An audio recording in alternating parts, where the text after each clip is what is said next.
Jim, I wish I had a harmonica or something. The vibes down here are contagious. Just like the slogan says, you are not going to leave this fest without singing the blues. So right now there are workshops going on for people to learn more about the art of blues. There's about 10 vendors out here providing food and drink. There's 2 stages for performance tonight. You got the main stage over here, which is the band shell, and then there's also a tent that'll be doing performances. You'll hear performances from people like Kevin Burton, Big Medicine, and the A.V. Growls band that are just going to be doing some things. Right now, currently, I am here with Dave Clockout. He is one of the organizers of the Mississippi Valley Blues Fest. So, Dave, what's new going on here tonight at the Blues Fest? Well, it's our second year back here at LeClaire Park. We couldn't ask for better weather. Great crowd. People are here. We got families, friends, grandparents, kids. It's a great mix of folks, and we got great music. Like you said, we've got 2 stages going. Opa, Jim, Opa. There's a lot going on, man. There's Greek food, Greek culture, music, and dancing, man. It's a good time out here. So this is the 17th annual Big Fat Greek Festival. It's happening here in Rock Island at St. George Greek Orthodox Church. Local 4's Trae Harris was there. Let's take a look.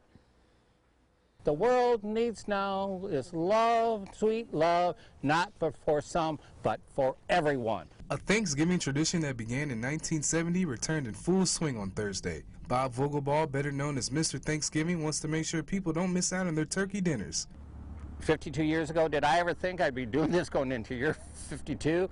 No, I would have said to somebody, I don't know what you're drinking or smoking, but no. But it's been so wonderful in all the communities.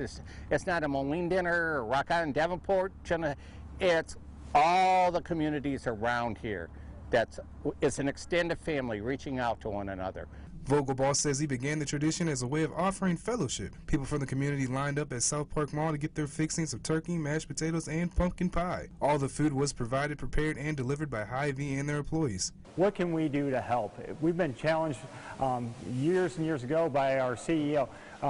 When you can do something good, you should do something good. I'm so thankful that people feel comfortable coming out because it's not a charity dinner, never has been.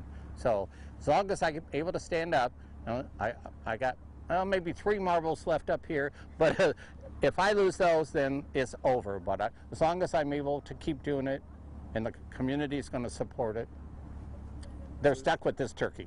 Hey guys, like I told you last hour, the energy around here is super high, man. It's still staying the same. Right now, you guys are talking here. I'm standing on my mic helping. The energy in here, it's all smiles, it's all laughs. Everybody's very optimistic about what's going on right now. And right now, standing with me, I do have Mike Halpin here. It's looking like here, at the end of the night, you will be the winner of this race. So, Mike, my first question for you is, how does it feel to have a good, comfortable lead right now and all the support that you've had so far? It feels really good. What's next after this? So I'm going to rest and relax tonight, but I'll be back in veto session next week in the Illinois House. We got more work to do. We're going to get back at it. So again, guys, like I told you, the energy in here room is very high, very optimistic. We're live here in downtown Rock Island. I'm Trae Harris. This is Local 4 News. Now, a week later, Local 4's Trae Harris had the opportunity to speak with the family and see how the unfortunate accident is affecting them. Trae. So, Stephanie, after speaking with the family today, surreal is the word the uncle used to describe how they're doing after the tragic car crash last week. Ashley Taylor and her 12-year-old son, Andre Grady Jr., or Little Dre as family members called him, were the victims of the unfortunate crash in the Duck Creek last week. It seems surreal. One of my younger brothers had called me the morning after and told me what happened. I didn't believe it. A week later, and the Taylor-Grady family is still reeling from the loss of their family members, Ashley Taylor and Andre Grady Jr. Police say the family was driving on Fairmont Street when the vehicle lost control, crossed the center line, and then hit the bridge above Duck Creek. Authorities say they were heading back home from their back-to-school dinner. Anytime you've seen Ashley, she was going to be toting 1 or 2 of them, if not all of them, along. So, and she was very involved in their lives and what was going on in their lives and their activities and things. The family says Ashley was a devoted, loving, and caring mother, her children always close by and always in the best of spirits. The oldest was known as Little Dre. They remember him as a great role model and a big brother.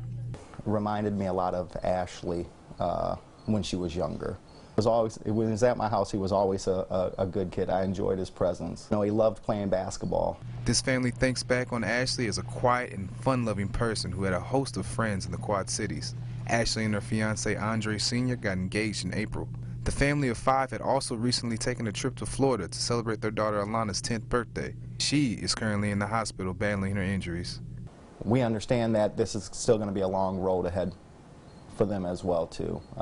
They have a lot of family, so you know we just want to kind of wrap ourselves around them and be that support for them that their mother was. There is a memorial fund set up at the Family Credit Union for the family to help cover costs.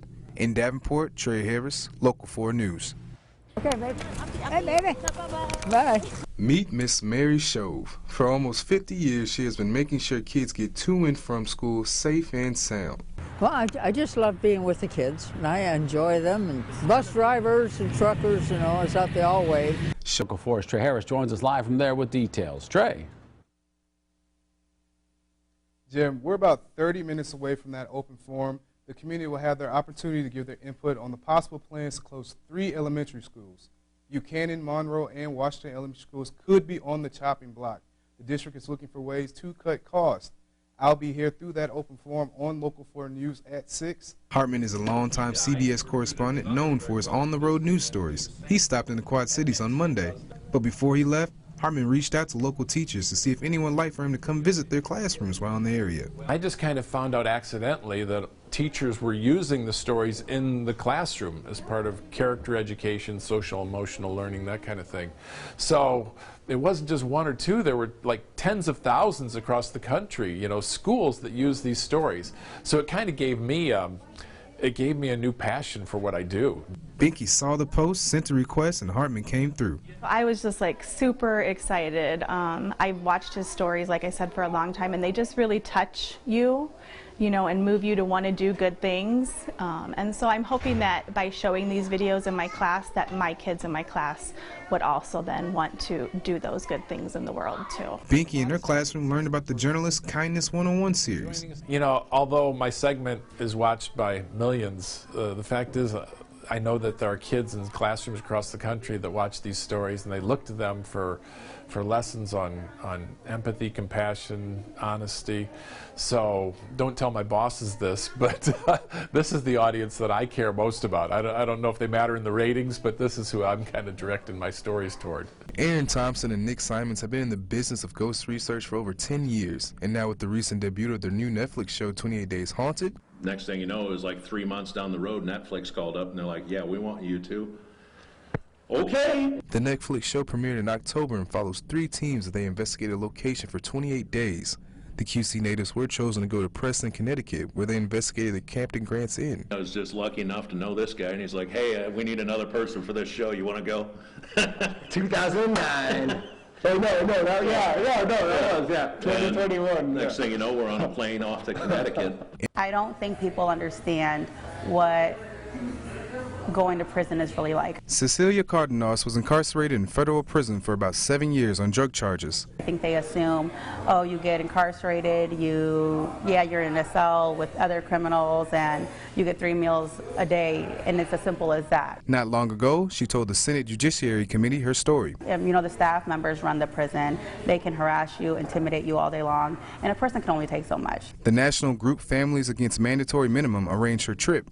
It's a national organization that pushes for prison reform. Our view is that, you know, you can't have these prison systems watch themselves, that to make sure we know what problems are going on in the system, we need independent investigators and inspectors who can get into the prisons. Cardenas was among 11,000 low-risk inmates allowed to go to home confinement to stop the spread of COVID-19 after Congress passed the Trump CARES Act in 2020. Since then, she's made it a priority in her life to fight for prison reform. There's a lot of work to do, and because of the rise in crime in the last couple of years, there's a lot of pushback against efforts at reform, and so we just need more people who are aware of the problems to get involved to fix them. All while she built her own business too. Founding CC and Associates Financial, she hopes her life out of prison will prepare other prisoners for their release. It's a different world, and you don't know what it's like until you're there. And then when you're there, you don't want to know ever again. When it comes to real prison reform, I think coming home, it's bigger than just getting a job. So, Jim, just like I was telling you, If you guys got the soul, if you guys got blues, this is the place to be for this weekend. And I am coming here live for you guys, downtown Davenport. Trae Harris, Local 4 News.